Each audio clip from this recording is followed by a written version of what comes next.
একটা প্রশ্ন কিন্তু প্রায়ই আমাদের মাথায় আসে তাই না, যে আমি সামাজিক পরিস্থিতিগুলো যে এড়িয়ে চলি তার কারণটা কি? এটা কি আমার অন্তর্মুখী স্বভাব, নাকি এর পেছনে অন্য কোনো গভীর উদ্বেগ বা সোশ্যাল অ্যাংজাইটি কাজ করছে? দেখুন, বাইরে থেকে দেখতে দুটো জিনিস একদম একরকম মনে হতে পারে, কিন্তু এদের মধ্যে পার্থক্যটা আসলে আকাশ পাতাল। চলুন আজ আমরা এই দুটো জিনিসকে একটু ব্যবচ্ছেদ করে দেখি। ধরুন, বন্ধুদের সাথে একটা দারুণ হ্যাংআউটের প্ল্যান হলো, কিন্তু বাসা থেকে বের হওয়ার আগেই মনে হচ্ছে, আরে আমার সব এনার্জি গেল কই, শরীরে একদমই শক্তি নেই। এই অনুভূতিটা কি খুব পরিচিত মনে হচ্ছে? যদি উত্তরটা হ্যাঁ হয়, তাহলে তো মনে প্রশ্ন আসতেই পারে যে কেন এমনটা হয়। আসলে এই ক্লান্ত লাগার পেছনে দুটো একেবারে আলাদা কারণ থাকতে পারে। একটার গোড়া হলো আমাদের স্বভাব বা পার্সোনালিটি, যেটা ঠিক করে দেয় আমরা কোত্থেকে এনার্জি পাই। আর অন্যটার গোড়ায় আছে ভয়, যা আমাদের সামাজিক আচরণকে নিয়ন্ত্রণ করে। দেখতে একরকম হলেও এদের উৎস কিন্তু একদমই ভিন্ন। চলুন তাহলে এই দুটো ব্যাপারকে একটু ভেঙে দেখা যাক। তো প্রথমেই আসি ইন্ট্রোভার্টদের কথায়। অনেকেই ভাবেন ইন্ট্রোভার্ট মানেই লাজুক বা যারা মানুষ পছন্দ করে না, কিন্তু ব্যাপারটা মোটেও তা নয়। এর চেয়েও অনেক বেশি কিছু। এখানে মূল শব্দটাই হল এনার্জি বা শক্তি। ইন্ট্রোভার্টরা একা একা সময় কাটিয়ে তাদের মানসিক শক্তি রিচার্জ করে, ঠিক যেমন আমরা ফোন চার্জ দিই। এর মানে এই নয় যে তারা মানুষকে অপছন্দ করে, বরং ব্যাপারটা অনেকটা ব্যায়াম করার মতো। ব্যায়াম করলে যেমন শরীর ক্লান্ত হয়, সামাজিক মেলামেশা তাদের মানসিক শক্তিকে ঠিক সেইভাবেই ব্যবহার করে, তাদের ক্লান্ত করে দেয়। এই ব্যাপারটা বোঝার জন্য সবচেয়ে সহজ উদাহরণ হতে পারে একটা সোশ্যাল ব্যাটারির কথা ভাবা।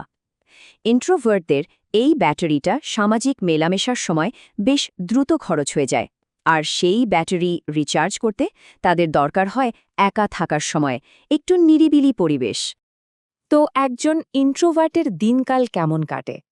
অনেকক্ষণ কোনো পার্টি বা আড্ডায় থাকলে তাদের মনে হতে পারে যেন একেবারে ড্রেইনড আউট হয়ে গেছে। তারা হইচইয়ের চেয়ে বরং দু একজনের সাথে গভীর আলোচনা করতে বেশি ভালোবাসে। সবচেয়ে বড় কথা হলো, এই সব কিছুই কিন্তু তাদের পছন্দ, তাদের এনার্জি ম্যানেজ করার একটা উপায়। এর সাথে ভয়ের কোনো সম্পর্ক নেই। আচ্ছা, তাহলে মুদ্রার অপর পিঠটা দেখা যাক। এবার কথা বলা যাক সোশ্যাল অ্যাংজাইটি নিয়ে, যার মূলে কিন্তু এনার্জি না, ভয়। আর এটা কাজ করে সম্পূর্ণ ভিন্নভাবে। ইন্ট্রোভার্সন যদি হয় এনার্জি ম্যানেজমেন্টের খেলা, তাহলে সোশ্যাল অ্যাংজাইটি হলো পুরোটাই ভয়ের ব্যাপার। এটা একটা তীব্র, নাছোড়বান্ধা ভয়, যে অন্যরা আমাকে দেখছে, আমাকে নিয়ে কি ভাবছে, আমাকে বিচার করছে। আর এই ভয়টা কিন্তু আমাদের দৈনন্দিন জীবনকে বেশ কঠিন করে তুলতে পারে। ব্যাপারটা এমন, ভাবুন তো, সবসময় যেন মাথার ওপর একটা স্পটলাইট জ্বলছে, আর সেই আলোয় সবাই যেন আপনার প্রত্যেকটা কথা, প্রত্যেকটা কাজ খুঁটিয়ে খুঁটিয়ে দেখছে। এই যে সারাক্ষণ জাজড হওয়ার ভয়, এটাই সোশ্যাল অ্যাংজাইটির মূল কথা। এর ফলে কি হয়?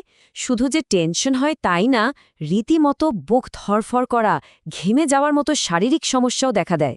কোনো অনুষ্ঠানে যাওয়ার আগে থেকেই দুশ্চিন্তা শুরু, অনুষ্ঠানের সময়ও অস্বস্তি, আর শেষ হওয়ার পর শুরু হয় পোস্টমর্টেম।